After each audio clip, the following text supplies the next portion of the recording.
Легко ли жить в памятнике архитектуры? Мы привыкли к тому, что историческое наследие на то и наследие, что в настоящем несет в себе прошлое. Но иногда случается так, что в этом прошлом заперты живые. Казанский дом Данилевского на улице Гоголя внешне напоминает музей. Проходя мимо, вы никогда не догадаетесь, что в нем живут люди. К примеру, вход с деревянной дверью прямо с улицы ведет в квартиру. А если обойти здание с другой стороны, можно подумать, что это всего лишь обломки деревянной постройки, но здесь тоже люди. И эти люди, приобретавшие доли еще в 90-х годах, и не задумывались, что жить им придется в объекте культурного наследия. Да, здание имеет именно этот статус. Да, с одной стороны, это очень лестно иметь такую недвижимость. С другой, можно ли жить в доме, дата основания которого даже неизвестна? Дом поделен на две части. Вторая, более новая, 19 века, она пригодна для жилья. А вот первая, как раз та, о которой отсутствуют исторические данные. В любой момент она может просто рухнуть на головы жильцов. Затопленные подвалы, плесень на стенах и разваливающийся фундамент. Еще в прошлом году в этом доме обвалилась крыша. Ее временно подперли палкой. Жильцы первой части дома не могут жить в подобных условиях, но и продать исторические квадратные метры почти невозможно. А что ответственные люди? Несут ли они ту самую ответственность за разрушение объекта культурного наследия? Почему вина за увядающий памятник была сброшена на плечи жильцов? И имеют ли они вообще законное право вмешиваться в реконструкцию таких объектов?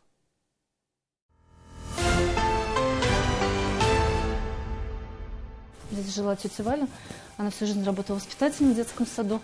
Вот. И дети, понимая сложность вообще ситуации с этим домом, они как бы понимают, что смысла нет вкладываться в этот дом, потому что это очень большие средства, и они просто купили ей какую-то комнату.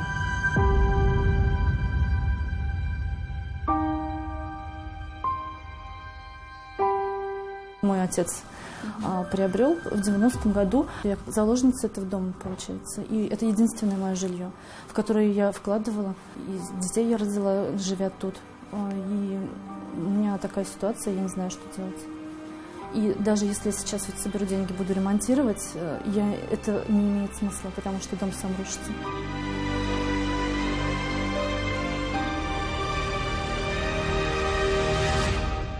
Дом, который когда-то был полноценным жилищем, теперь поделен на зоны. По-простому доли.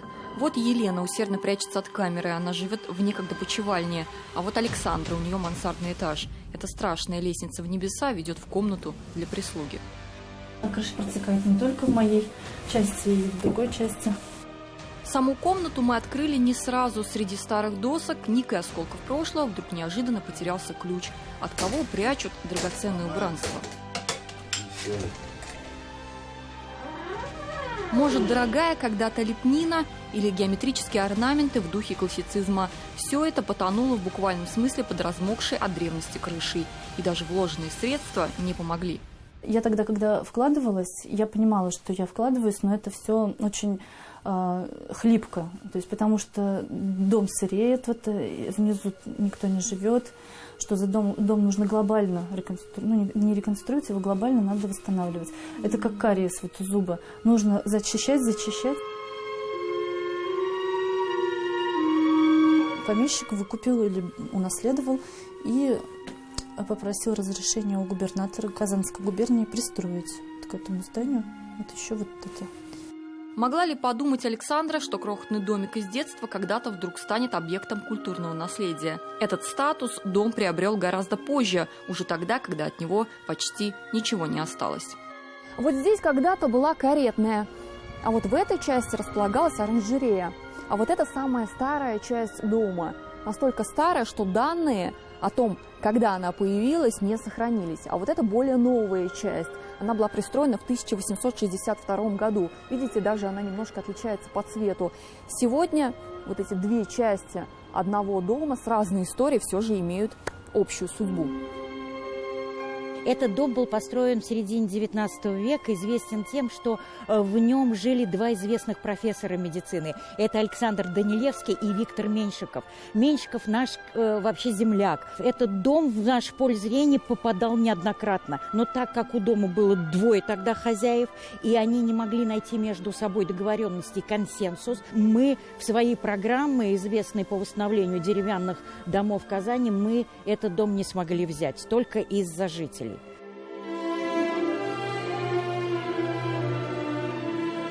Александра имеет собственность вот в этой старой части. Ну как имеет? Формально собственник, юридически не совсем.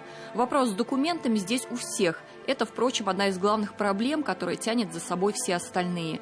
За истечением времени и эпох произошла такая путаница, что теперь непонятно, какой жилой статус имеет этот дом. В БТИ он проходит как индивидуальная постройка, да и выглядит, в общем, так же. А вот в рекпалате как многоквартирный дом. Парадокс, но юридически у жильцов нет прав на собственную собственность, а значит, распоряжаться ею они тоже не могут. Из-за вот этих документальных разночтений мы не можем даже сделку совершить. Я пыталась продать комнату, нашелся человек, который, как вот выразились, ценитель архитектуры. Он хотел выкупать постепенно дом и восстанавливать его. Но он столкнулся с такими трудностями юридическими. И тоже сейчас разводит руками. А это вторая половинка целого. Вход с улицы, и мы попадаем вот к этой милой женщине. Она живет здесь более 40 лет. Кстати, родственница того самого профессора Меньшикова. Сейчас мы в его кабинете. Ну вот, посмотрите, сухое, хорошее дерево. Сейчас паркет современный, насколько, на лет 20 хватает, наверное, не больше. Свою часть крыши Елена восстановила за свой счет, но это мало защищает ее от обрушения, ведь крыша общая, впрочем, как и дом. Дом, который не защищен от падения, зато защищен государством. Об этом говорит охранное обязательство. Дом, который когда-то был признан ветхим, больше им не является. Он не аварийный. А как же памятник может быть аварийным? Если бы он не был памятником, его снесли, пятиэтажку построили, было бы выгодно. То есть мы, получается, как бы заложники этого памятника. Что получается? Получается очень лихо. Статус ОКН вообще не дает ничего жильцам, скорее отбирает. В Комитете охраны памятников нам настойчиво объясняют, это частная собственность. Государство не может и не обязано содержать и вкладываться в этот дом. У вас есть садовый земельный участок? Вам государство уже не помогает содержать, устанавливать забор там, да? То же самое здесь. Это абсолютно частная собственность. Государство не то, что может, оно не вправе вмешиваться в частную историю. То, конечно, и так, только где взять столько миллионов на реконструкцию памятника простым людям? Реконструкция – это не ремонт обычной квартиры. Это ряд экспертиз и ювелирная работа определенных строительных специалистов. Более того, на жильцов может быть наложен штраф за недобросовестное содержание имущества в объекте культурного наследия. Это тоже прописано в законе. Это же очень дорогие реставрации, особенно деревянного зодчества, потому что здесь нужно восстанавливать дерево, оно требует особых подходов, особых затрат. Поэтому я считаю, что вот это должно быть государство на себя такую ношу взвалить. И у них получен отказ из органов регистрации, потому что у них площадь квартир не соответствует доле в праве. Есть здесь два варианта. Объединить усилия собственников и провести реставрационные работы. Либо вариант второй – обратиться в судебном порядке, определить доли в праве, определить площади по квартирам, да, поставить каждую квартиру на кадастровый учет, и уже, в принципе, они смогут претендовать на условия, когда заработает программа по переселению из аварийного жилья. Людям надо объединиться, но такое возможно лишь когда желания всех совпадают. И Елена не готова поменять историческую ценность на что-то другое ни за какие деньги. А вот Александра осталась одна с двумя детьми на съемной квартире. Это ее единственное имущество. И она вроде и хочет получить взамен хоть что-то пригодное. Но память – такая штука. Хотелось бы снова узнать эту комнату из 1000. Но меркнут глазницы окон, все тусклее надежда, все бледнее тени лица.